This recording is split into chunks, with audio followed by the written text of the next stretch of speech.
जय हिंद मेरे प्यारे दोस्तों, नेक्स्ट टाइम पर आपका स्वागत है। देखिए, स्टाफ सिलेक्शन कमीशन एसएससी के द्वारा कंबाइंड ग्रेजुएट लेवल सीजीएल के अंतर्गत पे लगभग 7,500 पोस्टों के लिए क्या कर दिया गया है, 3 अप्रैल 2023 को पोस्ट अपडेट कर दिया गया। ठीक है, लगभग 7,000 पोस्टों के लिए यहाँ पर अपडेट जारी किया गया। पूरा इन्फॉर्मेशन इस वीडियो के अंतर्गत पर शॉर्टली रूप से हम आपके लिए प्रोवाइड करने की कोशिश करेंगे। इससे पहले हम आगे बढ़ें, यदि आपके द्वारा हमारे इस चैनल नेक्स्ट टाइम को सब्सक्राइब नहीं किया तो सब्सक्राइब कीजिएगा तथा बेल आइकन को प्रेस कीजिए, ताकि जो भी कंटेंट, जो भी इन्फॉर्मेशन हमारे द्वारा आप लोग के लिए प्रोवाइड किया जाता है तो उसका नोटिफिकेशन आपके पास टाइम पर उपलब्ध हो जाएगा। देखिए, स्टाफ सिलेक्शन कमीशन के लिए जैसे कि हमने कहा कि 7,500 पोस्टों के लिए रिक्रूटमेंट अपडेट यहाँ पर है। तो थोड़ा सा एक बेसिक सा इन्फॉर्मेशन यहाँ पर देखिए कि इसका हेडक्वार्टर कहाँ पर स्थित है। ठीक है, बहुत सारे एस्पिरेंट जो एग्जाम प्रिपरेशन कर रहे हैं तो ऐसा बेसिक सा इन्फॉर्मेशन जानना भी इंपॉर्टेंट हो जाता है। जैसे स्क्रीन पर आपको दिख रहा होगा, भारत सरकार कार्मिक लोक शिकायत तथा पेंशन मंत्रालय, कार्मिक एवं प्रशिक्षण विभाग, कर्मचारी चयन आयोग, ब्लॉक संख्या 12 है, केंद्रीय कार्यालय परिसर, लोधी रोड, नई दिल्ली हो गया, 110003 इसका क्या पिन कोड नंबर हो गया। ठीक है, ये चीज़ तो चलो छोटा सा बेसिक सा इन्फॉर्मेशन था। आप इन्फॉर्मेशन यहाँ पे जानते हैं कि कंबाइंड ग्रेजुएट लेवल का इन्फॉर्मेशन यहाँ पे मेन चीज़ से क्या क्या निकल कर आता है। लगभग 75 पेज का PDF है। अब इतना तो बताने की कोई आवश्यकता है नहीं।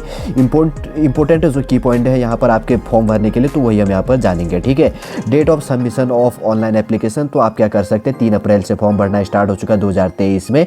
3 मई 2023 तक आप लास्ट फॉर्म भर सकते हैं। Last date and time for receipt of online application, तो लास्ट डेट उसका क्या है, 3 मई 2023। ठीक है, और उसके बाद में last date and time for making online fees payment, तो आप लास्ट फीस पेमेंट कब कर सकते हैं, 4 मई 2023 तक। ठीक है, last date and time of generate जो भी कर सकते हैं आप ऑफलाइन चालान यहाँ पर, तो वो कब तक होगा, 4 मई 2023 तक। लास्ट रात के मतलब क्या है यहाँ पर दिया गया, 11 बजे तक ये प्रोसेसिंग कर सकते हैं। 23 का मतलब क्या हो गया, 11 बजे। ठीक है, उसके बाद में last date for payment through challan के बेस में, तो 5 मई 2023 तक आप ये कर सकते हैं। उसके बाद की बात करें तो date of window for application form correction जो भी है इंक्लूडिंग ऑनलाइन पेमेंट, तो आपका ये क्या चीज़ होगा, 7 मई से लेकर 8 मई के आसपास 2 दिन का इसका 2 दिन का टाइम दिया जाएगा। रात के 8 मई को भी क्या किया जाएगा, 11 बजे तक आप क्या कर सकते हैं, जो भी आपका करेक्शन करना है तो उसमें एक्स्ट्रा फीस पे करके आप क्या कर सकते हैं, करेक्शन कर सकते हैं। एक चीज़ आपको इसी के अंतर्गत पर ध्यान रखने की आवश्यकता, अगर एक बार पहले मिस्टेक करते हैं तो आपको 200 रुपये फॉर्म फीस पे करना पड़ेगा। दोबारा और वापस मिस्टेक करते हैं तो आपके एक बार तो आप फॉर्म भरेंगे, नॉर्मली आप जिस कैटेगरी के होंगे तो 100 रुपये, अगर जनरल है तो 100 रुपये होगा, और कैटेगरी के लिए कोई फॉर्म फीस नहीं होता है। फिर उसके बाद में मिस्टेक करते हैं उस फॉर्म को भरने के लिए तो 200 रुपये आपको फॉर्म फीस पे करना पड़ेगा, और उसके बाद में अगर और वापस गलत करते हैं, कोई मिस्टेक करते हैं तो फिर 500 रुपये आपको फॉर्म फीस पे करना पड़ता है। तो इसलिए क्या करना, फॉर्म भरते हुए अगर पहली बार फॉर्म भरें तो सावधानीपूर्वक आपको फॉर्म भरने की आवश्यकता है। ठीक है, अगर बात करें तो टेंटेटिव जो शेड्यूल आपका टियर फर्स्ट का एग्जाम होना है, computer based test CBT base में एग्जाम होगा, तो जुलाई में आपका एग्जाम हो जाएगा। उसके बाद में जो टेंटेटिव यहाँ पर दिया गया शेड्यूल सेकंड के लिए टियर एग्जाम होगा, आपका कंप्यूटर बेस्ड टेस्ट होगा इसके अंतर्गत, तो उसका जल्दी नोटिफाई उसके बाद में कर दिया जाएगा। ठीक है, अभी तो इंपॉर्टेंट चीज़ें आपने जान ली, कब से कब आप फॉर्म भर सकते हैं, करेक्शन कब कर सकते हैं, एग्जाम कब हो जाएगा इसका। अब आगे बात करते हैं और क्या चीज़ यहाँ पर निकल के आता है। जैसे अगर बात करें तो रिक्रूटमेंट है यहाँ पर, सबसे पहले बात करें तो असिस्टेंट ऑडिट ऑफिसर के लिए Indian audit and accounts department के अंतर्गत पर है, अंडर जैसे लिखा है C&AG के लिए। ग्रुप B बेस के अंतर्गत पर 18 से लेकर 30 साल एज लिमिट यहाँ पर मांगी गई है। और बात करें तो यहाँ पर है असिस्टेंट अकाउंटेंट ऑफिसर के लिए Indian audit and accountants base के अंतर्गत पर डिपार्टमेंट अंडर C&AG के लिए ग्रुप B का पोस्ट है, 18 से लेकर 30 साल एज यहाँ पर मांगा गया। ठीक है, अब बात करेंगे यहाँ पर है असिस्टेंट सेक्शन ऑफिसर के लिए है, तो 3rd नंबर का है सेंट्रल सेक्रेटरियल सर्विस के लिए ग्रुप B का पोस्ट है, एज लिमिट 20 से लेकर 30 ईयर्स आपका होना चाहिए।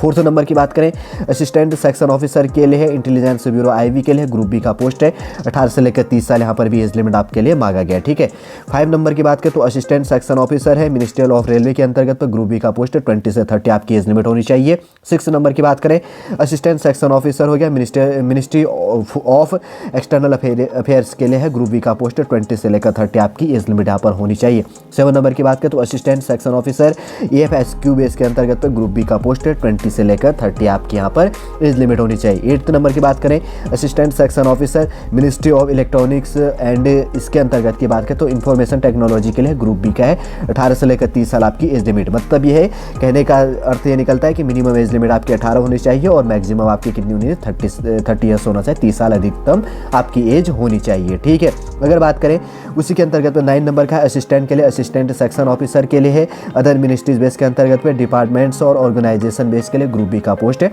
18 से लेकर 30 साल एज लिमिट यहाँ पर मांगी गई है।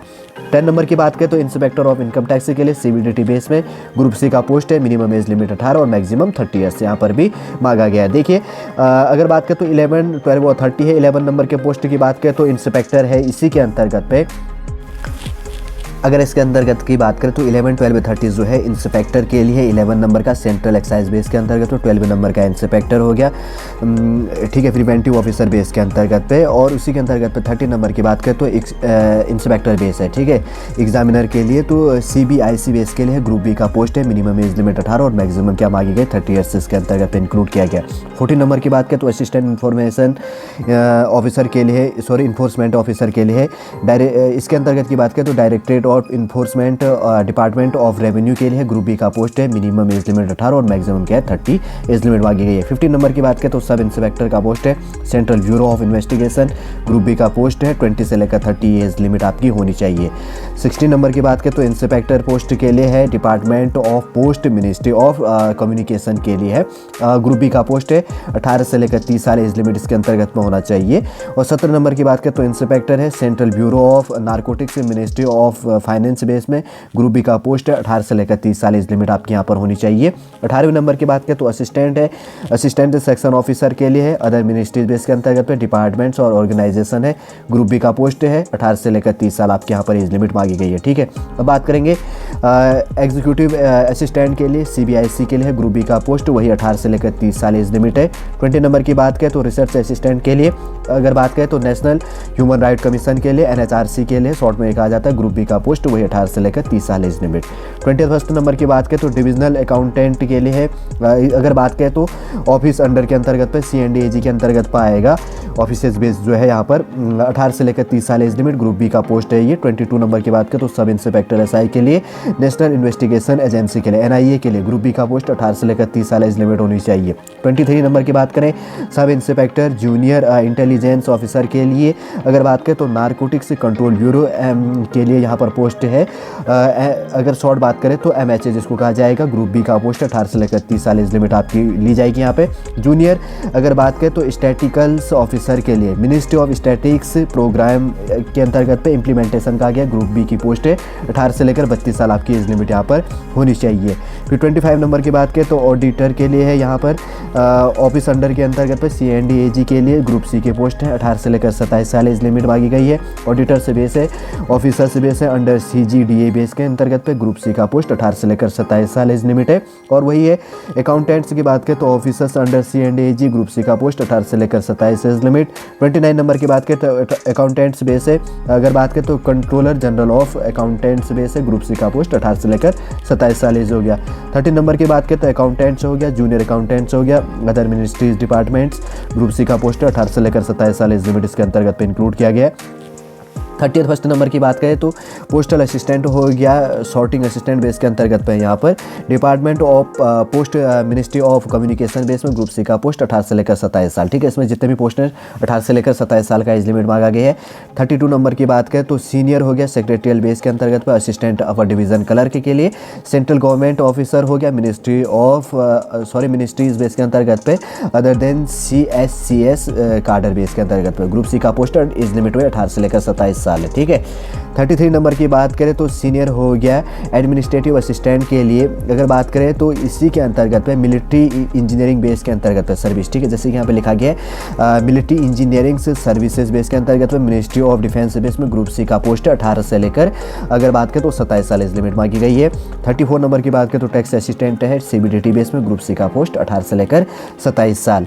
टैक्स असिस्टेंट है 35 नंबर का, वही है CBIC बेस के अंतर्गत पे ग्रुप सी का पोस्ट 18 से लेकर 27 साल एज लिमिट मांगी गई है।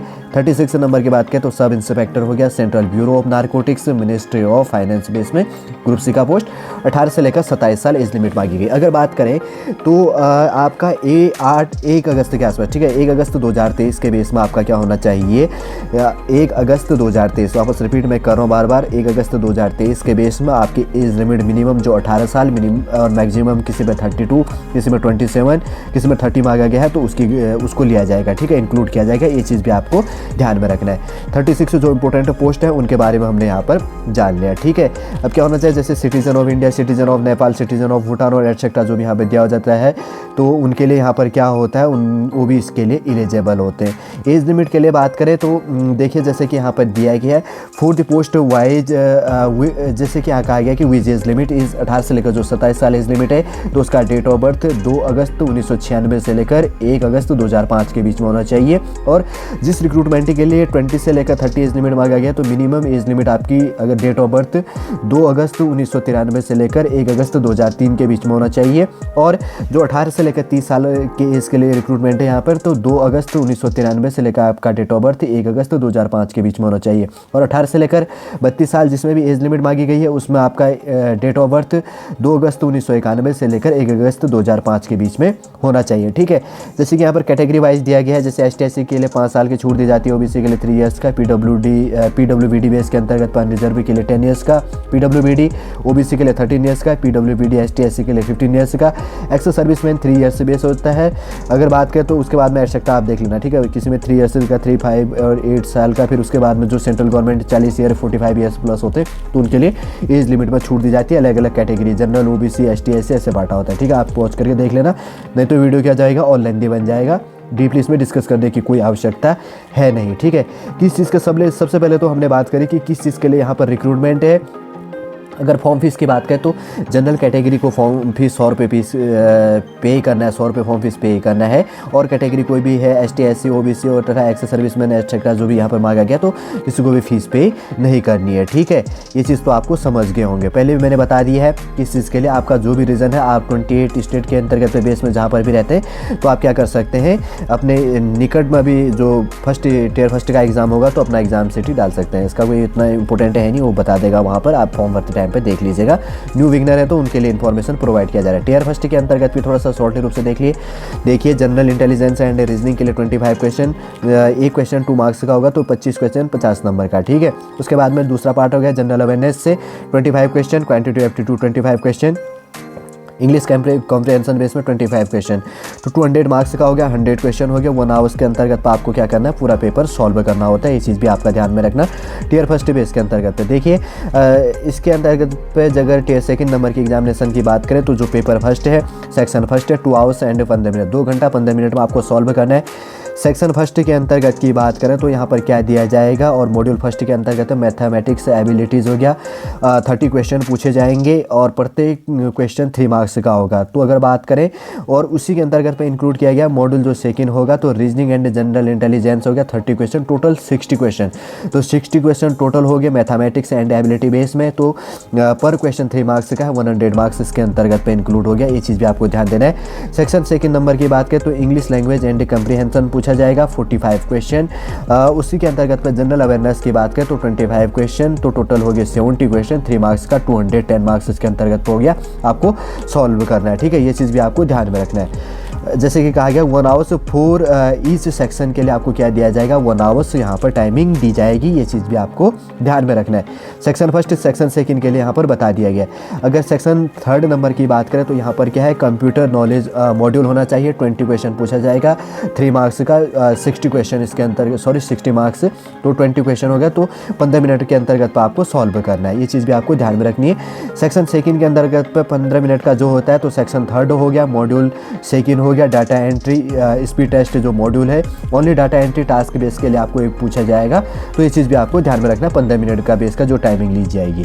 और उसके बाद में पेपर जो सेकंड होगा, स्टैटिक्स बेस के अंतर्गत पे 100 क्वेश्चन, 2 मार्क्स का, 200 हो गया, और 2 आवर्स के अंतर्गत आपको सॉल्व करना है। और पेपर जो थर्ड है, जनरल स्टडीज़ बेस के अंतर्गत पे, फाइनेंस एंड इकोनॉमिक्स बेस के अंतर्गत पे, तो 100 क्वेश्चन, 2 मार्क्स का, 200 मार्क्स का होगा, 2 आवर्स के बेस के अंतर्गत आपको पूरी इस पेपर क्या करना है, पेपर सेकंड जो है यहाँ पर 2 आवर्स का होगा, और पेपर जो थर्ड है वो भी 2 आवर्स का इसके अंतर्गत होगा। पूरा बता दिया शॉर्ट रूप से शेड्यूल। अब ज़्यादा कोई यहाँ पर डीपली आप डिस्कस नहीं करते हैं। अगर आप कमेंट के माध्यम से अगर पूछ लीजिएगा, अगर आपको सिलेबस पूरा प्रोवाइड करना है, तो वो भी मैं कोशिश करूँगा कि आप लोग के लिए मैं सिलेबस प्रोवाइड कर सकूँ, ठीक है। और उसके बाद में देख लेते हैं। और एक चीज़ यहाँ पर ध्यान दीजिएगा कि जैसे आप फॉर्म भर रहे होंगे तो फॉर्म में डेट ऑफ बर्थ डालना होता है। वो डेट कब से कब का होना चाहिए, आपका फ़ोटो न्यू फ़ोटो होनी चाहिए। इस चीज़ मैं यहाँ पर एक बार बता देता हूँ, ठीक है। इनके द्वारा इन्फॉर्मेशन भी प्रोवाइड किया गया होगा, अभी आगे यहाँ पर दिखेगा कि कब से कब के बीच में आपका होना चाहिए, ठीक है। जैसे ये फॉर्म भरने का पूरा प्रोसेसिंग दिया गया, देखिए यहाँ पर फ़ोटो की साइज़, क्योंकि फॉर्म रिजेक्ट होने का कारण एक यहीं पर रहता है कि बहुत सारे एस्पिरेंटों को पता नहीं चलता है। आपकी फ़ोटो की साइज़ 20 KB से लेकर 50 KB के बीच में होना चाहिए, JPEG और JPG बेस के अंतर्गत पर होना चाहिए, ठीक है। और बात करें तो आपका जो यहाँ पर डेट दिख रहा है, तो आपकी फ़ोटो क्या होनी चाहिए, 3 जनवरी 2023 के बाद का होना चाहिए। और फोटो पर अपना क्या होना चाहिए, आपका ये डेट अंकित होना चाहिए। जैसे उसके बाद में 4, 5, 6, 7 उसके बाद में जब भी आपने ली हुई होगी तो उसका डेट आप इसके अंतर्गत पे फोटो पे इंक्लूड करके फिर आप यहाँ पर क्या कर सकते हैं, अपलोड कर सकते हैं। फिर सिग्नेचर की बात करें तो सिग्नेचर भी 10 KB से लेकर 20 KB के बीच में होना चाहिए। और उसके बाद में आप यहाँ पर अपलोड कर सकते हैं इमेज साइज, जो भी चीज़ होता है, ठीक है। शॉर्टली रूप से इन्फॉर्मेशन प्रोवाइड कर दिया यहाँ पर। अगर बात करें तो स्टाफ सिलेक्शन कमीशन SSC के द्वारा जो कंबाइंड ग्रेजुएट लेवल के अंतर्गत पे 7,500 पोस्टों के लिए रिक्रूटमेंट है। किस चीज़ के लिए, लगभग 36 पोस्टों के बेस के अंतर्गत पे किस चीज़ के लिए रिक्रूटमेंट क्या है, एज लिमिट क्या है, कैसे आपको अप्लाई करनी है, फॉर्म फीस क्या होगा, और लास्ट में फॉर्म भरते टाइम पे जो आपको सिग्नेचर और जो फोटो अपलोड करनी है, तो किन किन सावधानियों को बरतना है, ये शॉर्ट रूप से हमारे द्वारा आप लोग के लिए यहाँ पर प्रोवाइड करने की कोशिश की गई है। उम्मीद करूँगा दोस्तों इन्फॉर्मेशन आपको अच्छा लगा होगा। यदि कोई इन्फॉर्मेशन में और कन्फ्यूजन आपको, तो आप कमेंट के माध्यम से हमें पूछ सकते हैं। चलिए दोस्तों, इन्फॉर्मेशन यहीं पर समाप्त करते हैं। नेक्स्ट गवर्नमेंट जॉब संबंधी, क्लास संबंधी कोई भी इन्फॉर्मेशन होगा तो हमारे इस चैनल नेक्स्ट टाइम पर आप लोग के लिए प्रोवाइड की जाएगी। वापस हम नेक्स्ट क्लास के अंतर्गत आपसे मिलेंगे। जय हिंद,